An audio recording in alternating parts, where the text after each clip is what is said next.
So some people on Lunar New Year's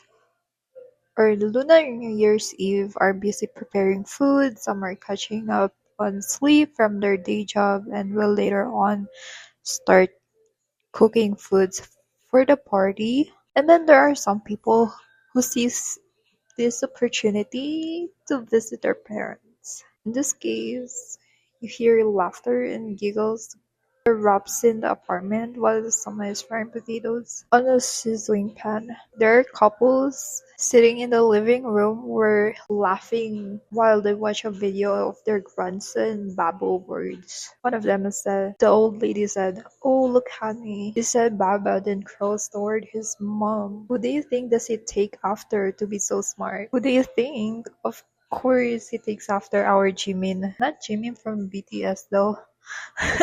Not Jimin from BTS. Someone also in the same room could hear how our parents praise the golden child. Oh, and that someone is frying potatoes in a convertible stove. And yeah, basically she dyed her hair yellow, and then she's wearing an old grandma's pajamas pants and sweatshirt with an apron on. Um, and that lady or that woman is Gia Han, age 32, an out of work freelancer. In other words, unemployed. While she was busy cooking on her stove, her mom was bothering her and showing her the video of her grandson talking.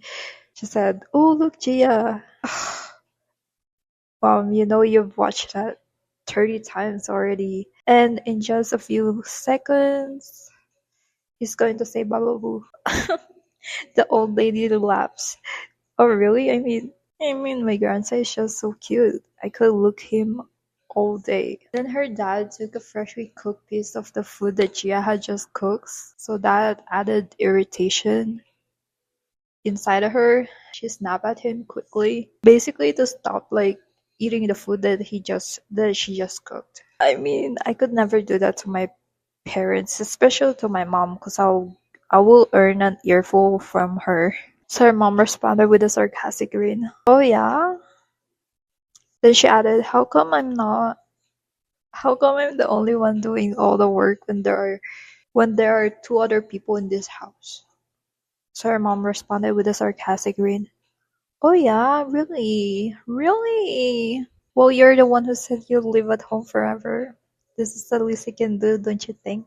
And then she also added, "Oh, by the way, you're also not paying rent." So that hit her with emotional damage, honestly. Then her dad joined in the conversation and said, "Oh yeah, your mother's right. If you hate it so much, then go find a guy and get married." With that, her dad kissed her mom. Then the doorbell rang. As Gia opened the door, a little girl rushed in and ran toward Gia's mom, as well as her brother-in-law carrying a baby on his back. Look, okay, the appearance of the brother-in-law, I would say he's more stressed and basically the one who does the household chores while Gia's sister goes to work, and basically she's the provider in the house, in the family. So that's how it looks like. Yeah, but as the favorite child, as the brother-in-law entered, as well as the golden child. In the scene, Gia was like a shadow. She's just like a shadow in the corner. Like no one noticed her, even her brother-in-law.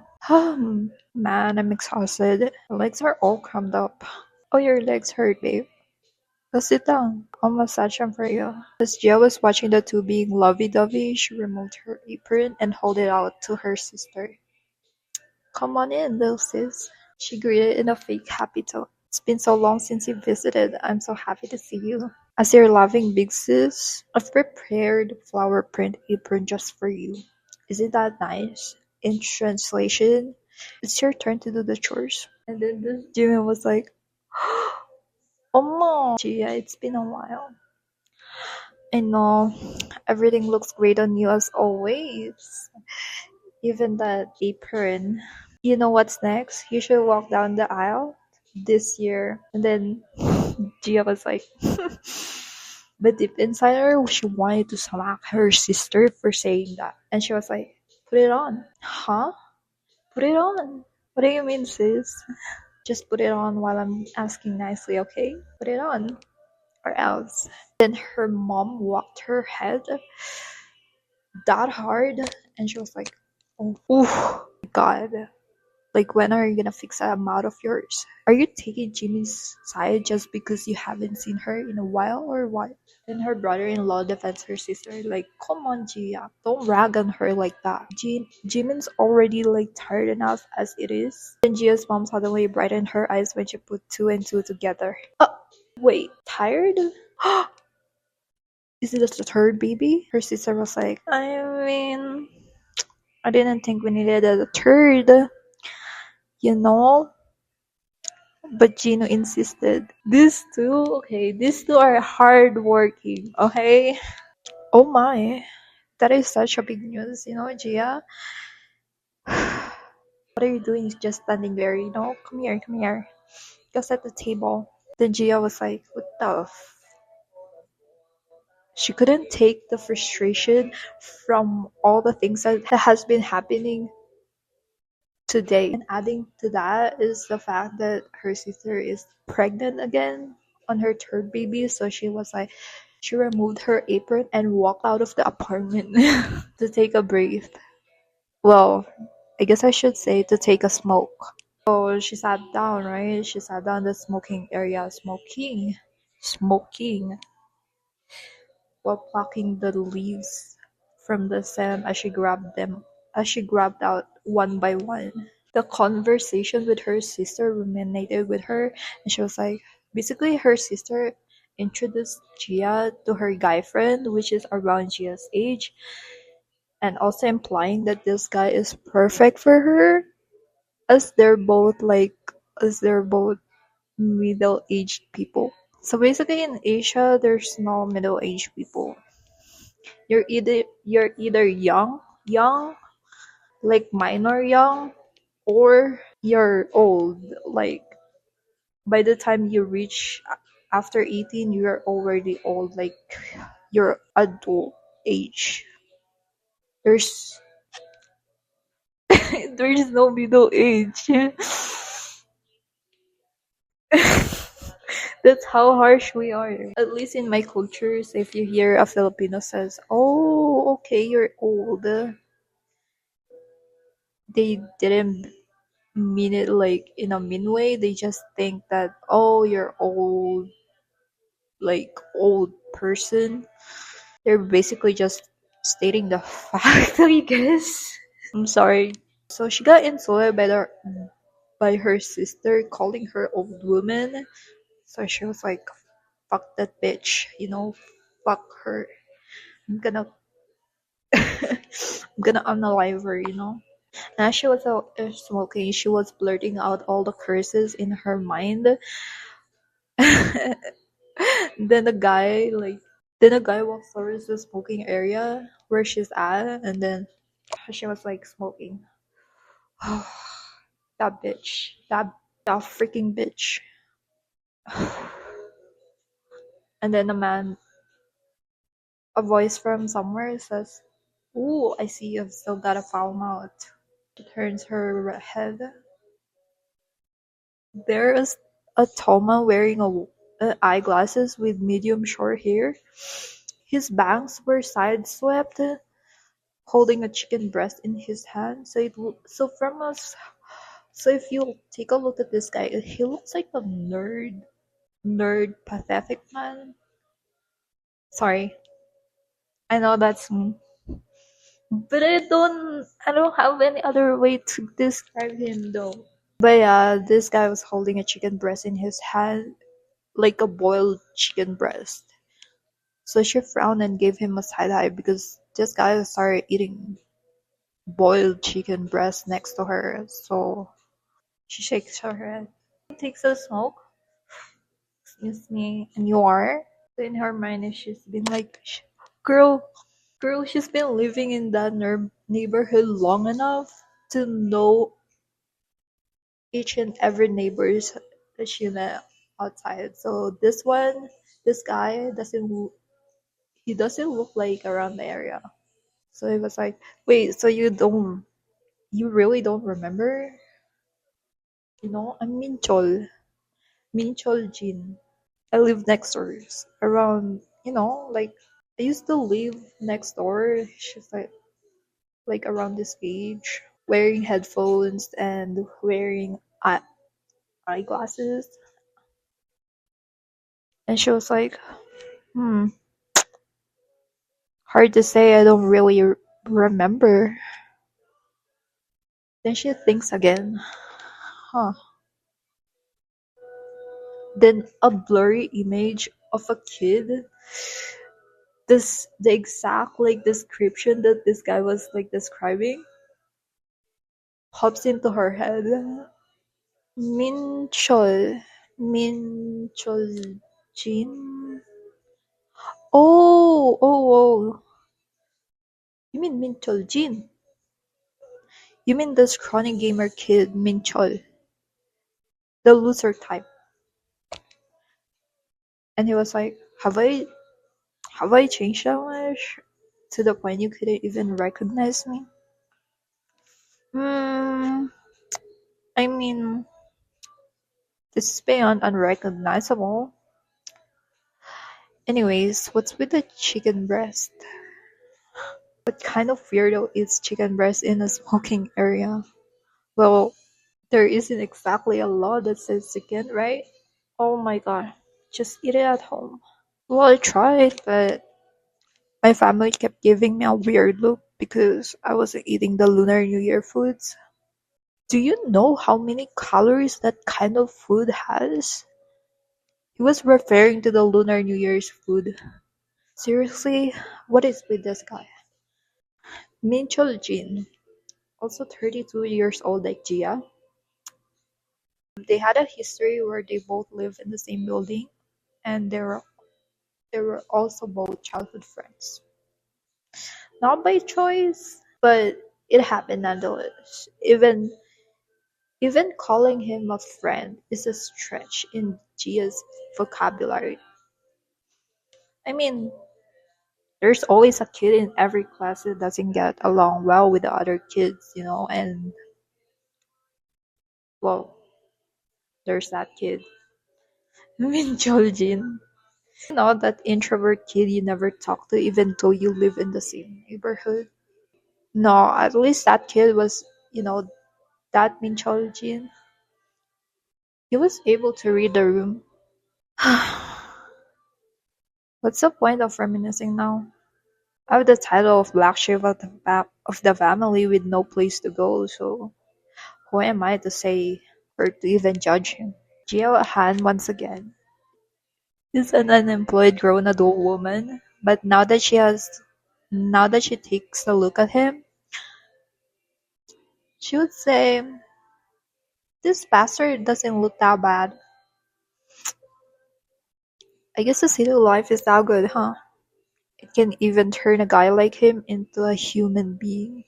The narrator introduced Mitchell Jane as a grown adult man working as a programmer at a relatively well-known company, and his current position is assistant manager with an average look living in an average life. So Jian narrows her eyes like, hmm, she realized something. Wait, this guy must be living a better life than her. I mean, Gia back in high school hangs around with boys, like she's one of the boys, like a tomboyish kind of girl. So she wears PE pants underneath her skirt. So you basically knew that she's not like the type of woman who are girls girl. So there are things to consider about Gia. Number one, she still thinks she's better than everyone else. Then she still thinks she's better than everyone. Because she's the firstborn in the family, maybe that's the reason why. She also gets scolded for just breathing at home. That's the second point. but in her mind is holding her ground since she has no place to go. Your girl is broke with no job, so and has no morals. She basically says a lot of profanity as you can hear. Yeah, so with a current wish for the earth, I would say she wishes the earth to split into two tomorrow morning so that she would end her suffering. And then as a silence ensued between them, Mincho asked how she had been, which at that point startled her. No one asked her that kind of question ever since she moved out, ever since she moved back with her parents. Maybe they did, but coming from someone like a childhood friend. So yeah, that startled her. Then this guy would notice it quickly, so he was like, "Why do you look so shocked? Just ask how you've been." No. Well, you know, wait, does it look like I've been doing well? She wondered deep inside her, because considering she reunited with someone she once knew in the past, she didn't know how to answer to that question. So she segued the question back to him. Like, honestly, if I were in her shoes as well, I wouldn't know how to answer. I'm a failure at some point. Wait, I'm not laughing because of how that's my coping mechanism. So she segued back the question to him. Well, how about you? You know, I've just been living, not doing much. Starting from going to work, to working out in the gym, then play games on my free time, then wash up, then sleep. What else? Hmm, so not much? That sounds like you're doing pretty good yourself. Great, huh? Great, you say? Honestly, that's what I think too. But I guess my parents don't see it that way. Then Gia picks her nose as she listens to him. Really? Well, my parents' nagging has been worse over the past few years. They've reasoned out how they're not getting any younger, asking if I ever think about getting married. I mean, it's not like marriage is something you do on your own, right? Oh man, so you've got it rough too. Oh, not only that. Oh, they don't stop there. They were just saying something about a marriage dating service. They just signed me up for one. Thinking about it, just the registration fee worth 5M one. So if you think about it, do you know how many games you could buy with that? So they're really breaking down your throat, huh? I'm guessing your folks aren't like this, seeing as you don't have much to say. Huh? Oh, well, my parents haven't gone that far yet. And then she thinks back to the times where her parents, even her sister, was giving her fake greens, insinuating that she should get married. As if they couldn't wait to remove a freeloader out in their house.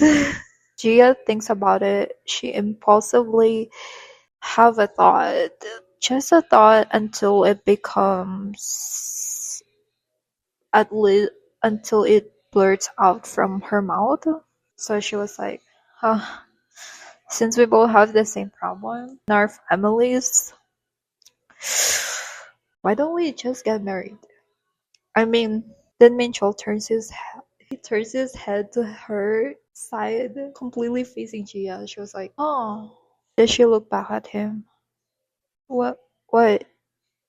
Wait. Then she looks back at him because his expression changed like 360. So it was like, so she was like, what? What? She flinched because Minchol looked like he was buying the thought. I mean, how do I say it? We're both getting bullied by our family anyways. because we're not married. So if the two of us got married, it'd solve everything, don't you think? Even she couldn't believe herself saying this to Minchol. Like the thought was like, ugh. Then she's still staring at him. I mean, you know, it's just, it's just. And she was getting embarrassed that she was telling this to Minchol. Okay, just hear me out, okay? You've got nothing to lose, right? It's not like you're dating anyone. I'm single, you're single. So if we got married, it'd be a win-win situation for us. Like like killing two birds with one stone. You get what I mean?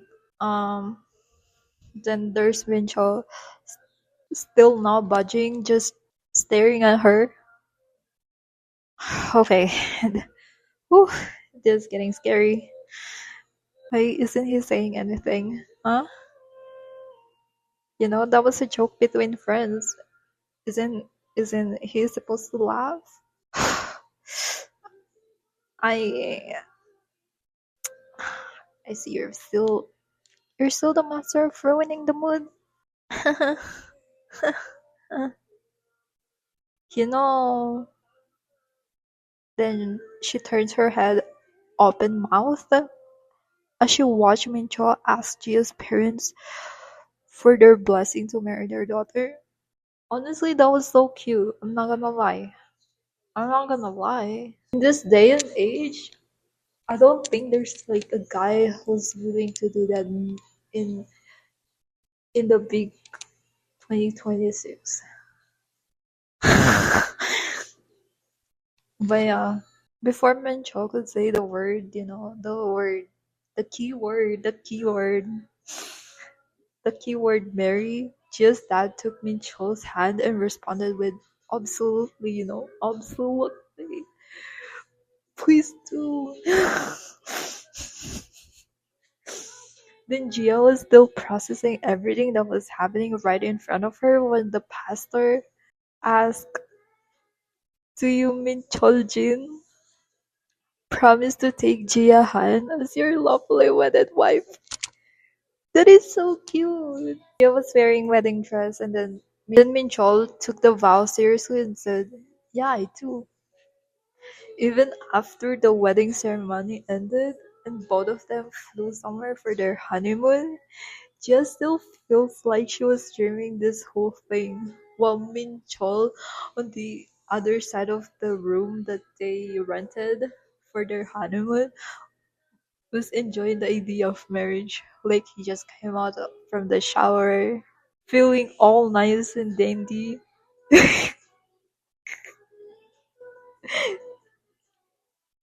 He even said, "Yo, man, this marriage thing is pretty nice," said by Vinchol after he finished showering. Yeah, that is how the two desperate people got married, just to get out their parents' hair. Or words? Basically to get out of their parents' presence.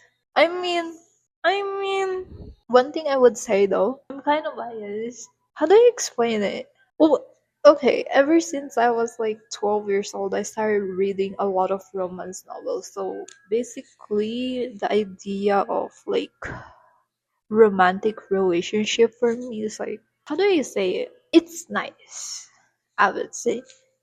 I'm hopeless romantic. As someone who has never been into any relationship, I still have the idea of like being in a romantic relationship as, I see it in a good picture, in a good way or positive way still. But I also know, I'm also aware that it's not always like pretty and rainbow and sunshines. I know that. Didn't have like a good picture of two married couple, like an actual thing, being in love together. I don't know. My parents weren't like that, so they have this kind of setup where as long as they fill in their role as husband and wife, then that's all that matters in the family. So Yeah, at a young age, I never thought that there could be like other like different kinds of relationship out there. But as I read a lot of books about it, it's like it didn't make me want to apply all the things that I read in a book. It just makes me feel, oh, okay, that's cute.